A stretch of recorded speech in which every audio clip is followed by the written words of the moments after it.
Hey guys, one of the things that we get asked about all the time, and we're constantly asking ourselves, is how much is too much content?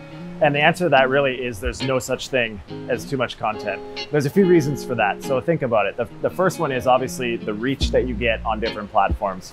So for example, Facebook, Instagram, all of those things. Even if you have 10,000 followers, you might get 1, 3, 6% reach. Facebook, it's even lower than that. So if you're not paying to boost that content, very few people that are in your following are actually seeing it. So when you're kind of coming up with your content plan, thinking about, am I putting out too much? Is my audience going to get annoyed? The answer is likely no. Most of the people in your audience aren't even seeing the consistent posts that you're making. So that's the first reason. The second reason is different content does different things on different platforms. So Gary Vee talks about this all the time. If you do one video that's intended for Instagram, that same video, same format, same topic might not be the right one for LinkedIn or for Facebook or for different platforms, YouTube, Snapchat, whatever it is that you're doing. So make sure that you're creating content specific for different platforms so that the audience on those platforms are getting what they're there expecting. And lastly, you don't know what's going to work. So, Gary Vee again talks about this all the time.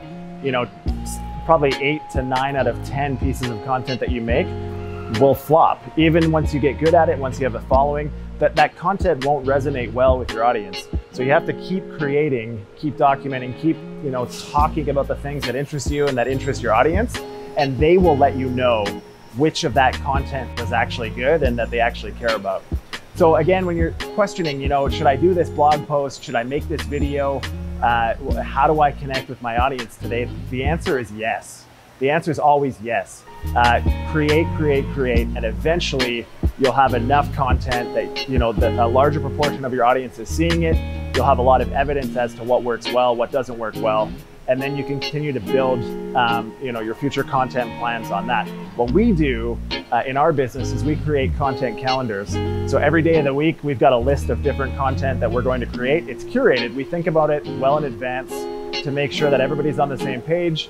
We have a good understanding of the topics that we're going to cover, where and how we need to shoot it, who needs to be involved, so that things happen seamlessly. So we're not sitting there every single morning looking at the computer screen, wondering how the heck we're going to connect with our audience today.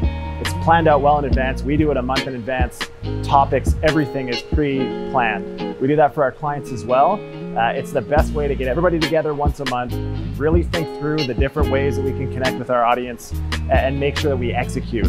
When you're building your brand, number one is finding a way to connect. Finding a way to connect with your audience, your potential clients, your existing clients, past clients, and that comes through content, that comes through social media. Even the ads that we do are generally built off of the content that we created that worked well, that resonated well with our audience. So again, planning is everything. Create, and never say no when you think, should I build new content today? Looking forward to hearing your feedback on this stuff. Talk to you guys soon.